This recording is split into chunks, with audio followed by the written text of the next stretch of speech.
ममता बनर्जी को बड़ा झटका, टीएमसी के 4 नेता गिरफ्तार। अधीर रंजन पर हमला करने वाले टीएमसी के गुंडे गए दबोचे। आईसी बहरमपुर के खिलाफ भी होगी अनुशासनात्मक कार्रवाई। तो पश्चिम बंगाल पुलिस ने अब चुनाव प्रचार और कांग्रेस के नेता अधीर रंजन चौधरी द्वारा नामांकन दाखिल करने के दौरान जिस तरीके से बाधा डाली गई, उस मामले को लेकर अब आईसी बहरमपुर के खिलाफ अनुशासनात्मक कार्रवाई और तृणमूल कांग्रेस के 4 आरोपी सदस्यों के खिलाफ कानूनी कार्रवाई शुरू कर दी गई है। यानी गिरफ्तारी की बात है और ऐसे में साफ तौर पर ये बड़े और कड़े एक्शन लिए गए हैं। बंगाल विधानसभा चुनाव में प्रचार इस वक्त जोरों शोरों पर चल रहा है। जल्द ही वोटिंग देखने के लिए मिलेगी और इसी चुनाव प्रचार के दौरान आपको बता दें कि शनिवार सुबह जब बहरमपुर में अधीर रंजन चौधरी अपना नामांकन दाखिल करने के लिए गए तो वहां पर भारी हंगामा देखने के लिए मिला। कांग्रेस के उम्मीदवार अधीर रंजन चौधरी जब शहर के वार्ड नंबर 19 में प्रचार करने पहुंचे तो उन्हें सत्ताधारी तृणमूल कांग्रेस के समर्थकों के कड़े विरोध का सामना करना पड़ा। प्रदर्शनकारियों ने अधीर रंजन को घेर कर गो बैक और जय बांग्ला के नारे लगाए, जिससे इलाके में तनाव फैल गया। इस दौरान अधीर रंजन चौधरी और कांग्रेस समर्थक और तृणमूल कार्यकर्ताओं के बीच धक्का मुक्की भी हो गई। तृणमूल सुनियोजित तरीके से प्रचार में बाधा डाल रही है, ऐसा अधीर रंजन चौधरी ने आरोप लगाया कि किस तरीके से तृणमूल कांग्रेस सुनियोजित तरीके से उनके प्रचार में बाधा डाल रही है। लोकतंत्र में हर किसी को अपनी बात रखने का हक है, लेकिन तृणमूल डरी हुई है और हिंसा का सहारा ले रही है। दूसरी ओर स्थानीय तृणमूल पार्षद भीमदेव कर्माकर ने इन आरोपों को खारिज करते हुए कहा कि बाहरी लोगों को लाकर अधीर इलाके की शांति भंग करने की कोशिश कर रही हैं, जिसका स्थानीय लोगों ने विरोध किया।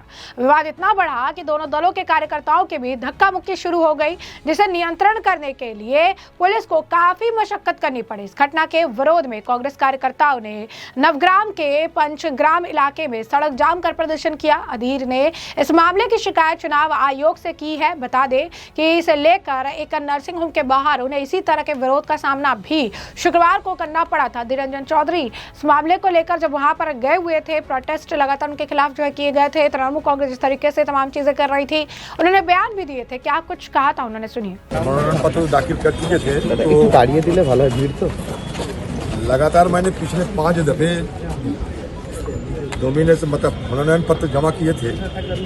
नामांकन भरना मेरा आज की नहीं, बहुत पहले से नामांकन भरने के लिए मैं आदि हूँ जरूर, लेकिन पहले कभी असेंबली इलेक्शन में खासकर विधायक पद के लिए नामांकन नहीं भरे और इसके लिए ये एक नया तजुर्बा जरूर है। 1996 में जब मैंने चुनाव लड़ी थी विधानसभा में, तब मैं आने नहीं पाया। मेरे जगह दूसरे कोई अथॉराइज व्यक्ति को मैंने ये जिम्मेवारी सौंपे थे, लेकिन इस बार खुद आके विधायक पद के लिए नॉमिनेशन नामांकन भरी मैंने। और ये कह सकते कि तजुर्बा नया तजुर्बा इसलिए कि एमपी चुनाव में डीएम साहब के पास जाने पड़ते नॉमिनेशन भरने के लिए। इस बार एसडीओ साहब के पास नॉमिनेशन भरने के लिए गया है। बाकी तो सब बराबर एक ही है। दादा टीएमसी वालों ने हल्ला किया था, दादा कुछ कहेंगे? टीएमसी वाले हल्ला कर रहे थे, आप जब आ रहे थे। हल्ला करना उनका काम है, हल्ला किए हैं। जब हाथी चले बाजार तो कुत्ता भूखे हजार। तो जैसा कि हमने उनका बयान सुना, इसी के साथ साथ बाद में वो प्रेस कॉन्फ्रेंस करते दिखे और वहां पर उन्होंने ये इस बात पर जोर दिया था। उन्होंने कहा था कि तृणमूल कांग्रेस का इंट्रोडक्शन है कि ये कुत्ते की तरह भौंकते हैं, ममता बनर्जी से गुंडागर्दी सीखी है और लोकल गुंडों की हेल्प से ये गुंडागर्दी करते हैं, लोगों को डराने धमकाने का काम करते हैं। ममता बनर्जी पूरी तरह का बौखला गई है। क्या कुछ कह रहे हैं वो, सुनिए। परिचय है, कुत्ते की तरह भूखते हैं। चुनाव में आम लोगों की समर्थन लेने की बजाय ये डराना धमकाना लूटना, ये इनकी सोच में आ गए हैं, क्योंकि इनको जानकारी हो चुके हैं कि उनकी हालत बदतर होते जा रही है। तो उससे निकलने के लिए चलो गुंडागर्दी सबसे अच्छा रास्ता है। ये गुंडागर्दी ममता बनर्जी सिखाई और वो सीख गए और लोकल निचले स्तर पे जो पुलिस बल है उनकी मदद से ये कर रहे हैं। लेकिन यहाँ के आम लोग इसे बिल्कुल नहीं डरते, परवाह नहीं करते, वो आगे निकलने की फैसला ले चुके हैं। क्या चाहते हैं आप? कुछ नहीं चाहते, अपने गर्दन में कमान चाहते हैं। लाके दोगे? क्या चाहते हैं।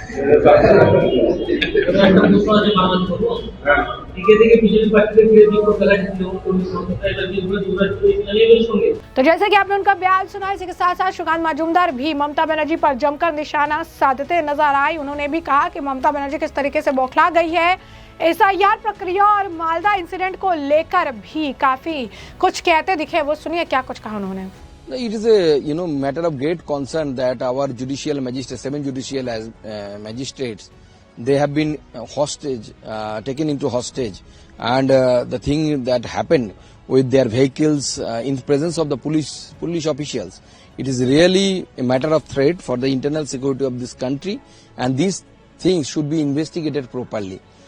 Why even after receiving the letter from the judicial magistrate 7 days ago, police did not take any adequate security initiative those by which the security of this judicial magistrate can be or could be assured.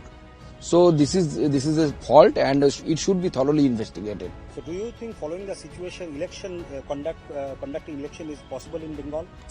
See, election is always, conducting a free and fair election is always a challenge for the Election Commission of India. This time Election Commission of India is trying their level best. They have taken already several initiatives. I feel that this initiative will yield results, and this time at least free and fair election will be will be conducted in the most of the part of the state. So do you think SIR process will be done in a peaceful manner like what is happening? It is. I think it is a sub judice matter. It is Election Commission is running these things along with the Supreme Court of this country. So I think we should not comment on this. Our principle is very clear. We want that every Indian citizens, their names should be the list, and those are not Indian citizens, their names should be deleted from the list. Addressing a public gathering today at Malda, Mamata Banerjee said BJP is targeting Bengal, but we are targeting Delhi. Whatever she wants, she can target. The thing is that BJP is not only targeting the Bengal. BJP is people of this state. They are asking BJP to come into the power, and people will vote for the BJP, and democracy. In democracy, people's verdict is the final words. So I feel that BJP, we want to come into power in all the states. This is the motto of our party. This is the aim of our party. This should be the aim of every political party. So Mamata Banerjee can target Delhi, but in how many states do you have your government? In how many states people are aware of Mamata Banerjee? Nobody knows.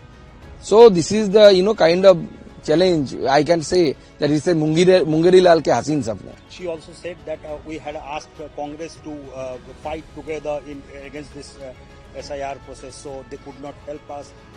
So how do we? So all these Indi Gadbandhan, Indi coalition, they are divided in several parts. Nobody believe no one. Each other, they have a doubt about each other. So I don't think that this coalition will work. Adhish Chaudhary has been attacked. Yesterday, I think Adhish Chaudhary has been attacked in Murshidabad, and this is the situation of Indi Gadbandhan, because both TMC, Adhish Chaudhary has been attacked by the TMC goons. तो जैसे कि आपने इनका भी बयान सुन लिया है, अधीर रंजन चौधरी भी मालदा इंसिडेंट को लेकर तृणमूल कांग्रेस पर काफी ज्यादा मुखर रहे हैं, लगातार इन पर बयानबाजी करते रहे हैं। अधीर रंजन चौधरी ममता बनर्जी और तृणमूल कांग्रेस पर निशाना समय समय पर साधते रहे हैं। कभी कभी पार्टी लाइन से इतर होकर भी जबरदस्त तरीके से बयानबाजी करते हैं, और यही कारण है कि कांग्रेस के नेता अधीर रंजन चौधरी को लगातार टारगेट तृणमूल कांग्रेस की तरफ से भी किया जाता है। और अब इस पूरे मामले में बड़ा एक्शन लिया गया है, जहां पर तृणमूल कांग्रेस के 4 नेताओं को गिरफ्तारी का जो काम है वो किया गया। तो ऐसे में अधीर रंजन चौधरी पर जो आप कह सकते हैं कि जिस तरीके से तमाम चीजें देखने के लिए मिली, अधीर रंजन चौधरी लगातार जो है इस मामले पर मुखर रहे हैं। ममता बनर्जी जो है जबरदस्त तरीके से बयानबाजी करती रही है। अब इस पूरे मामले ने अलग रुख ले लिया है, और अब अधीर रंजन चौधरी के इस मामले में टीएमसी के 4 लोगों को जो है गिरफ्तार किया गया है, उन पर हमले करने वाले के खिलाफ एक्शन लिए गए। साथ ही साथ आईसी बहरामपुर के खिलाफ भी अनुशासनात्मक कार्रवाई जो है उसे अंजाम दिया जाएगा। यानी साफ तौर पर अब ममता बनर्जी की मुश्किलें बढ़ गई है। मालदा से लेकर कई सारे मामले में लगातार वो घिरती नजर आ रही है, कभी ईडी, कभी सीबीआई, तो कभी आप कह सकते हैं एनआईए। इन चारों तरफ से और चुनाव आयोग चारों तरफा गिरी ममता बनर्जी के खिलाफ लगातार जो आप कह सकते हैं एक के बाद एक उन्हें झटके लग रहे हैं।